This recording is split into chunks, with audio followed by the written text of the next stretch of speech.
Всем привет, меня зовут Виктория, добро пожаловать ко мне на канал. И сегодня у нас будет небольшой, прям вообще такой мини-обзор моего парфюмерного шкафа. Просто я вам хочу показать, как там все хранится и отметить некоторые моменты. Потом когда-нибудь я сниму прям вот такой полноценный обзор парфюмерного шкафа. Но попозже. Сегодня другая тема. Сначала вам хочу рассказать одну очень интересную историю. У меня сейчас кошка по столу прошла. Вот, разговор, кстати, о кошках, точнее о котятах. В этот вторник муж присылает мне сообщение, он вообще пошел на тренировку по бегу, присылает сообщение с фотографией двух маленьких котят, которых выкинули на улицу, они находились в коробке из-под обуви. И, конечно же, я ему говорю, ну, давай их забирать, потому что они там не выживут. Он еще там походил вокруг, подождал, никто за ними не пришел, он почему-то надеялся, что кто-то за ними придет. И все. И вот со вторника я мать котят. Они оказались вообще 2-3-недельными, они сами не едят, они сами толком не понимают вообще, как в туалет ходить. Они кричат, будет мне ночь, я к ним встаю. В общем, вот такая вот у меня веселая неделька была. Но с другой стороны, очень много радости, они же такие миленькие. И в последующем мы все-таки думаем, что их будем отдавать, потому что у нас взрослая кошка, и она прям вообще не в восторге. Ну, как получится. Сейчас все, переходим к парфюмерному шкафу. Решила вам все-таки чуть-чуть показать свой парфюмерный шкаф. Это будет связано с моим рассказом, да, к чему я пришла за 3 года увлечения парфюмерией, парфманиачество, парфзависимости, как хотите называйте. Так, вот здесь стоят ароматы, вот сюда я их прям выставляю, те, которые ношу прямо сейчас. Еще там несколько на туалетном столике у меня возле кровати, ну, я о них уже рассказывала. Вот. Про это меня спрашивали, почему какой-то аромат вот здесь стоит такой особенный. Ну, это чисто для красоты, не то, что он какой-то особенный. Так, и смотрите, у меня очень много, фокусируйся, от Левантов. Вот здесь вот они, вот тут. Ладно, этот нет, тут молекула розовая, я прям знаю. Вот здесь вот они подписаны. Господи, фокусируйся, вот здесь. Мне не нравится, когда тут какая-то наклейка дурацкая. Вот так вот мне больше нравится. Вот. И вот здесь вот, видите, всякие миниатюры. Вот здесь тоже. И переходим вот сюда. Я прям вам покажу все как есть. Вот здесь лежат такие, которые запакованные, да, на всякий случай, которые я вот сейчас не ношу, чтобы они не выпаривались вдруг. Хотя говорят, что вот эти от Леванты, рандеву, говорят, что они ни у кого, в принципе, не выпаривались. Но у меня тоже нет, но я на всякий случай. Стоят ароматы в разнобой больше, да, что-то нишевое, что-то люксовое стоит, разное. И вот здесь у меня тоже стоит много ароматов, но уже тоже вот немножко бардак, я тут убираюсь, но через 2 недели все опять приходит. В основном тут люкс, но видите, затесался уже и ниша. Так, ну, а вот здесь вот бардак. Я прямо вот вам показываю правду, да, как оно у меня в жизни существует. А когда я буду вам видео снимать, я вам, чтобы было удобнее, уберусь. Но здесь всякие вот пробники, целая коробка пробников. И тут тоже все разнобой. Тут уже вообще и ниша, и люкс, и вон всякая бюджетная парфюмерия, сетевая. Здесь, короче, больше еще бардак. Все вместе. Вот. Ну и вот смотрите, видите, здесь я специально, так сказать, на передний план выставила ароматы мужа. Аква ди Джио. В последнее время что-то он мне прям вообще не нравится. Было время, когда прям очень даже. Вот мой любимый вообще мужской, вот этот Герлен. Хотя Том of Finland мне тоже нравится. Он стоял какое-то время в ванной комнате. И вот, короче, нельзя так делать. Аромат выжил, но флакон вообще весь потертый. Но муж еще его брал с собой. Косметички возил. Так, там вот уже ароматы, до которых я могу добраться. Я про свои помню. Кстати, вот этот тоже любит мой муж. Так, все, я вообще не об этом хотела. И вот Еще одна полочка, еще одна, видите, здесь опять же ароматы, ароматы. И вот тут вот тоже у меня лежат travel версии. И вот здесь вот наверху тоже уже стоят ароматы. Еще второй стоял их Сен-Лоран, он сейчас у меня на туалетном столике. Вот вы сейчас видели ту коллекцию, которая у меня есть. Примерно в ней 200 ароматов. Плюс-минус, я считаю, и travel версии, и вот от Леванты я тоже считаю, потому что, ну, для меня это полноценный аромат, я его ношу, и я себя больше сейчас уже через 3 года такой осознанный собиратель коллекции, я себя считаю коллекционером именно ароматов. Флакон для меня это приятное дополнение, когда вот он еще такой весь красивый, когда его прямо хочется взять в руки, когда он соответствует наполнению аромата. Конечно же, для меня это важно. Но любой самый красивейший флакон, который будет стоять, и я им не буду пользоваться, меня не будет радовать ни при каком раскладе. Поэтому самое главное для меня аромат. И за это время я даже поняла, что еще важнее для меня это этап его поиска. Это прям самое интересное. Я очень это люблю. Прочитать отзывы, посмотреть ноты, представить себе аромат, потом его попробовать, поносить и вот только тогда купить. Для меня просто весь процесс – это удовольствие, а не только результат. Но как я к этому пришла? Давайте об этом поговорим. У меня есть видео на канале. Это разговор с психологом, и я его записала где-то вот в начале еще своего такого активного коллекционирования. Дело в том, что когда я открыла свой парфюмерный канал, у меня было, наверное, 10, я не знаю, около 10 ароматов, плюс-минус. Я теперь понимаю, что это какой-то просто отвага, да, это было очень смело, потому что я даже тогда, это случилось все спонтанно. Я согласна с той теорией, что какое-то вот, назовем это зависимостью, да, она приходит в тот момент, когда освобождается место, да, какая-то пустота возникает.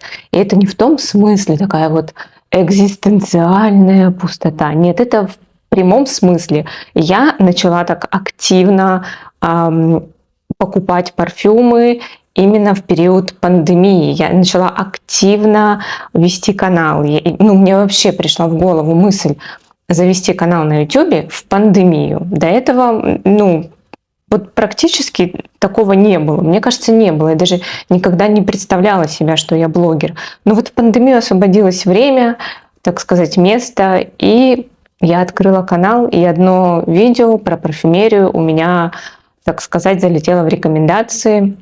Я подумала, выделю парфюмерию в отдельный канал, и таким образом появился мой канал. Это как-то все вот само развивалось, то есть у меня появился канал. Соответственно, я стала больше изучать, искать какие-то новые парфюмы и, естественно, их заказывать. Когда ты найдешь, начитаешься отзывов, наслушаешься. И в тот период я даже очень много покупала вслепую, да.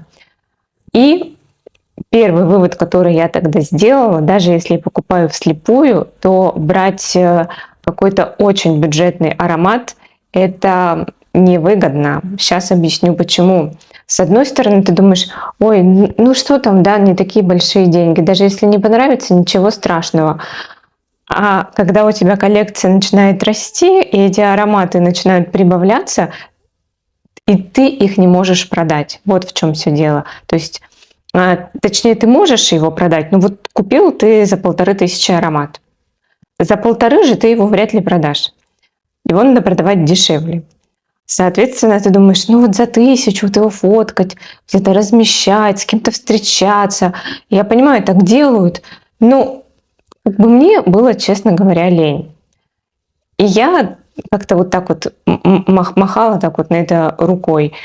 И в итоге я поняла, что у меня на самом деле таких ароматов всего было 2 или 3, которые прям мне не понравились, я ими не пользовалась. И я решила, что я не буду больше вот вестись на вот это вот, да, вот покупать вслепую то, в чем я не уверена, просто из мотивации, что это очень дешево. нет, все, я решила, что я так больше делать не буду.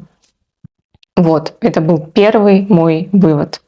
И вообще это хорошая проверка, что если ты не готов потратить какие-то деньги, да, на этот аромат вслепую, то, возможно, он тебе не так и нужен, и ты не так и уверен, да, что его надо покупать.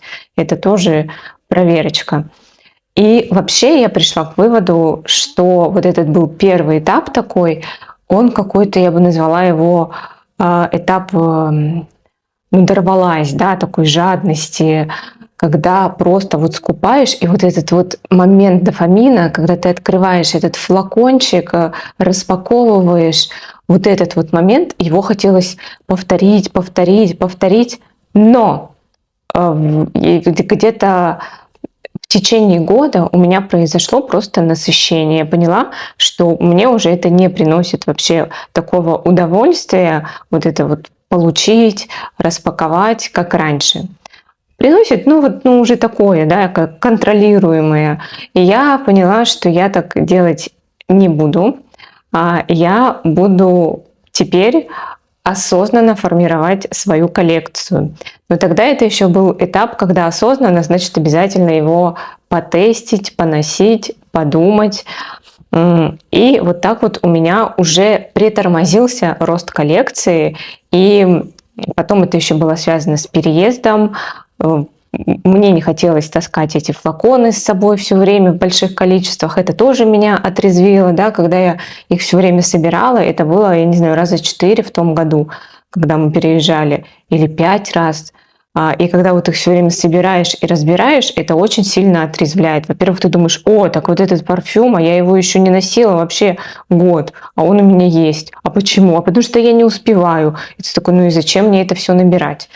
И в итоге это тоже меня отрезвило, вот это вот перебирание своей коллекции. Прошел вот год, я стала только через отливанты, через пробники. Если не было возможности, ну, был офлайн магазин с этим ароматом, я ходила туда, его тестила и прям думала, нужен ли мне флакон. Мне прям надо было себе объяснить, вот зачем мне именно флакон этого аромата. Потому что я сейчас четко осознаю, что не всеми ароматами я могу даже вот за год успеть попользоваться. То есть это должен быть аромат какой-то в коллекции. Например, вот я купила Gucci Rush. Я им вообще редко пользуюсь. В 24-м, не помню даже, да, один раз было, пользовалась им. Но я себе это обосновала, что это легендарный аромат.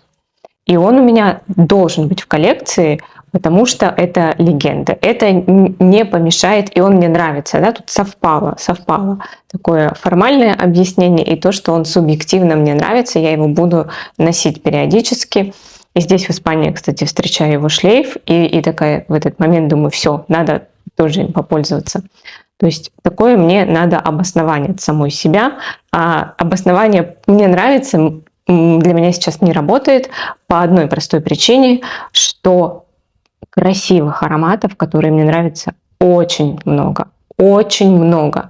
Я просто могу каждый день покупать по 5, ну если не больше. Их огромнейшее количество.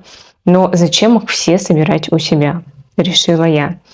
И поэтому я пришла к выводу, что мне нужны именно либо travel версии, либо от Levant, да. Есть такие ароматы, которые красивые, хочется иногда поносить, но я точно знаю, что вот в коллекции флакон мне не нужен. Мне не нужен, я его точно не использую, вот однозначно. Это просто интересный аромат.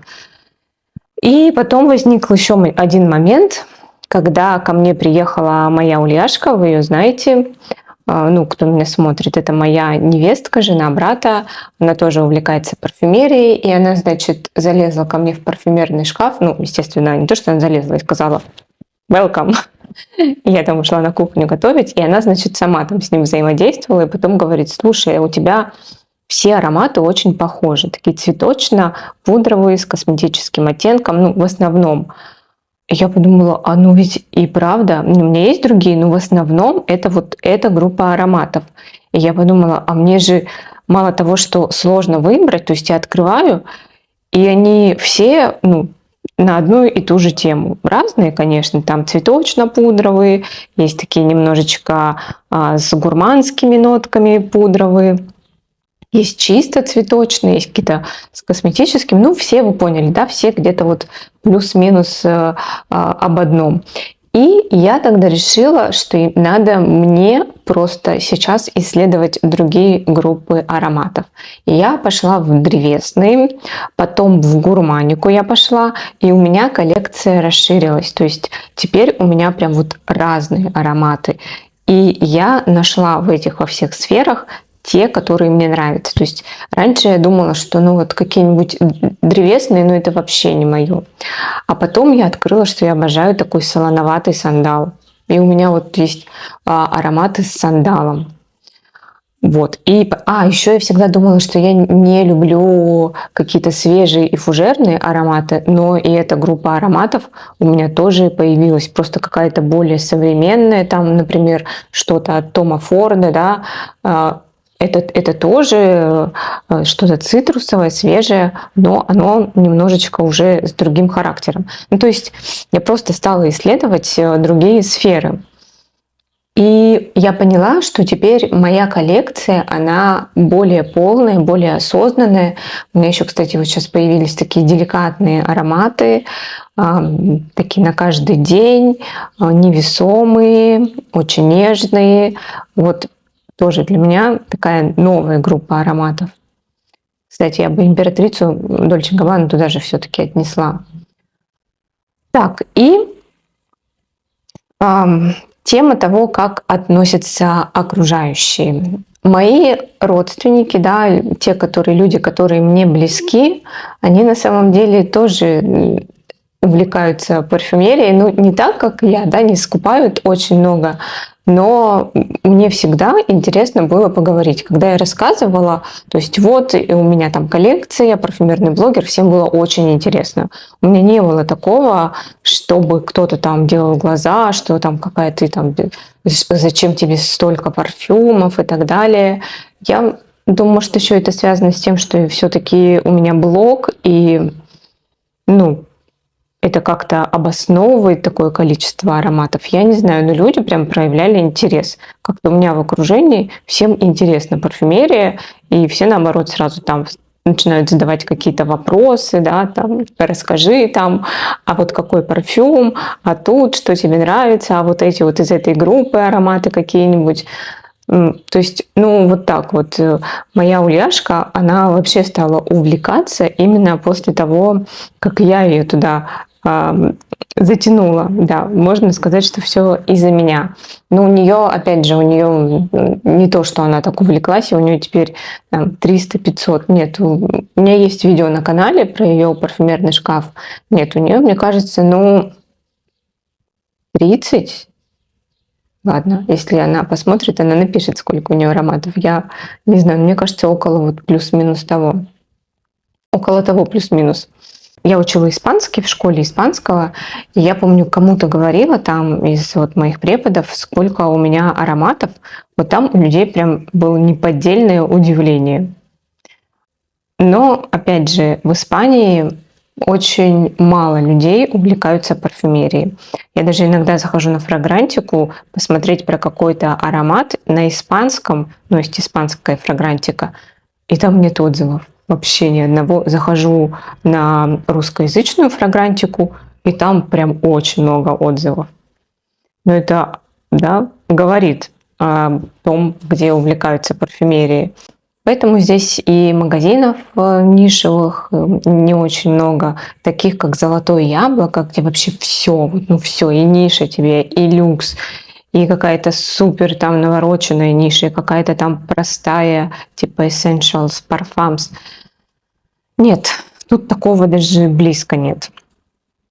Тут вообще парфюмерия, вот именно рынок парфюмерии на уровне, как у нас было, наверное, году в 2010-м, когда вот у нас только появлялись, допустим, парфюмер, да, бутик нишевой парфюмерии, какие-то еще там маленькие такие бутики. И была нишевая парфюмерия в интернет-магазинах, но опять же тогда ходили вот эти слухи, что все везде подделки, и люди боялись покупать, но я покупала, я и тогда почему-то была уверена, сейчас-то я точно знаю, что ну, это надо поискать, да, еще подделку в интернет-магазинах. Не делают они этого, потому что в основном интернет-магазины заточены на то, чтобы у них появлялись постоянные клиенты, а не на то, чтобы вот один раз какой-то там парфюм продать, да, как мошенники какие-то, и скрыться навсегда. Нет. Интернет-магазин – это сервис, да, есть склады парфюмерии, есть сервис. Интернет-магазины оказывают сервис. И это для них очень-очень важно, их репутация, и поэтому, ну, нет, вот не делают они этого.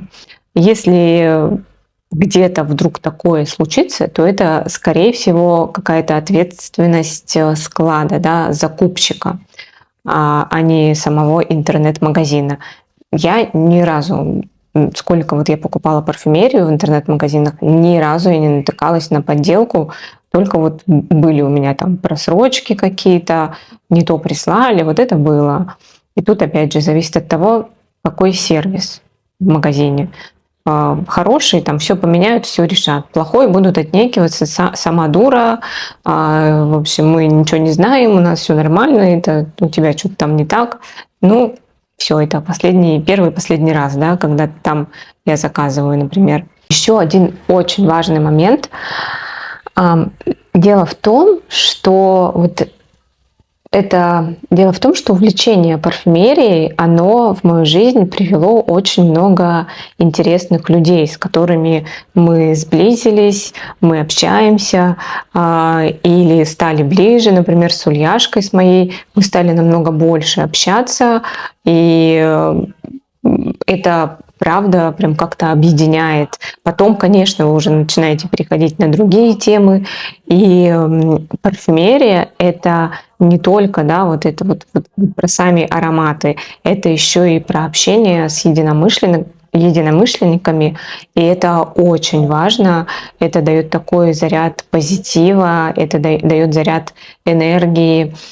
Это вот ощущение, что нашел своих людей, и даже разговоры, да, на тему парфюмерии, они иногда способны решить какие-то вот конфликты, потому что всегда, если есть конфликт, но вы хотите продолжать общаться с человеком, то нужно искать ваши точки объединения, да, а не то, где у вас разногласия. И вот это такая точка, которая, она может помочь преодолеть какие-то другие, да, моменты в общении. Это, общие ценности. И это не только про парфюм, да, вы там брызнулись и пошли. Это про то, что у вас есть одна общая страсть, которая вас объединяет, которая приносит вам удовольствие. И удовольствие же, нам, парфюмерным любителям, приносит не только сам аромат, а еще и разговоры о нем, обсуждение разных ароматов, впечатления, да, мы делимся прям впечатлениями, эмоциями, и это важно, чтобы было с кем этим поделиться. Мне нравится, что вот мой канал, он может объединить, да, людей, которые могут общаться как со мной, так и друг с другом, и как-то расслабиться, отвлечься, набраться энергии, и чтобы дальше пойти что-то уже другое делать, жить и использовать вот эту вот энергию, вот этот позитив. Это все-таки позитивная энергия. И это очень важно для меня. В 2022 году, когда вот я, так сказать, неожиданно переехала в Испанию, это был очень тяжелый период для меня, эмиграция. Я почти год я выпускала видео очень нерегулярно, иногда могла раз в месяц выпустить, иногда 2. И я понимаю, что даже вот эти вот несколько, да, раз, когда я выпускала, они меня вытаскивали, они мне давали сил, они мне давали энергию. И это был тот момент, когда вот это было ради чего там тестить новые парфюмы, о них рассказывать, даже просто сходить в магазин, это одеться, накраситься, сесть перед камерой. Это был такой момент, который меня вот вытаскивал. И это тоже очень важно. То есть я, если вот в начале, да, своего увлечения парфюмерией я переживала, что ой, а вдруг что-то со мной не так, почему я скупаю парфюмы эти коробками, что со мной случилось, может быть у меня зависимость. Я поняла, что да, какая разница, да, если это приносит силы, приносит энергию, заставляет вот откуда-то там со дна подняться, накраситься, сесть или там сходить в магазин, или сесть снять видео, в магазин я имею в виду в парфюмерный. Вот, и в этот момент я... Так, кошка пришла, учуяла у меня котятами пахнет. Иди ко мне, кис, иди ко мне. Ой, господи. Почувствовала, что тапочек пахнет. Не знаю, мне кажется, чтобы они там нюхала она. Вот. Посиди со мной. Ну, посиди с нами чуть-чуть. Не хочет. Что я говорила? Да, что вот это вот, если меня вытаскивает, то и ладно с ним. И как бы это ни называлось, зависимость или независимость, это уже не так важно, если это помогает. И поэтому у меня вообще все вопросы и претензии к этому моменту просто ушли. По поводу того вообще зависимости. Я считаю, что 100% независимой, живя на Земле, быть невозможно. Мы все равно все от чего-то зависим. 24/7 мы зависим от, там, не знаю, температуры воздуха, от воды, от близких, да, но мы зависим. Даже и вот эмоционально вы же переживаете за ваших близких, поэтому в какой-то степени вы от них зависите, от их поступков, от их отношений, от их настроения. Это неизбежно. Но вопрос в том, насколько эта зависимость, да, что она вам дает. Она может давать, правда, что-то позитивное, а может быть разрушительной. И в том случае, когда зависимость разрушительная, да, это звоночек, что что-то надо делать. Но опять же, да, когда вот у меня были эти подозрения, эти какие-то непонятные у меня были тревоги, я просто позвала психолога к себе на канал. Если у меня не было канала, то я бы просто пошла к психологу это обсудить. Я против того, чтобы как-то самому себе искать диагнозы, потому что вы же знаете этот эффект, когда начинаешь читать энциклопедию со всякими там болячками, 90% можно у себя найти. Поэтому лучше самому себе не ставить диагноз. Но если вас это тревожит, да, не вот мнение окружающих, там, что вам кто-то говорит, ну, смотря что говорит, да, иногда прям родственники же могут переживать. Короче, чтобы это понять, лучше все-таки обратиться к специалисту, да, ну, либо если вы сами видите, что это как-то разрушает вашу жизнь, такое бывает, мне писали в комментариях под тем видео, что там люди последние деньги тратят на парфюмы, но это понятно, что это уже разрушительно действует на жизнь. Тут да, тут надо искать помощь или как-то самому, да, себе помочь. Но в остальных случаях это я считаю, что все в порядке. Друзья, спасибо, что вы были со мной. Спасибо, что досмотрели это видео до конца. Не забудьте подписаться на канал. Это очень помогает его продвижению. Поставить палец вверх. Пишите в комментариях. Я буду очень рада пообщаться с вами. Все, всех целую, обнимаю. Всем пока-пока.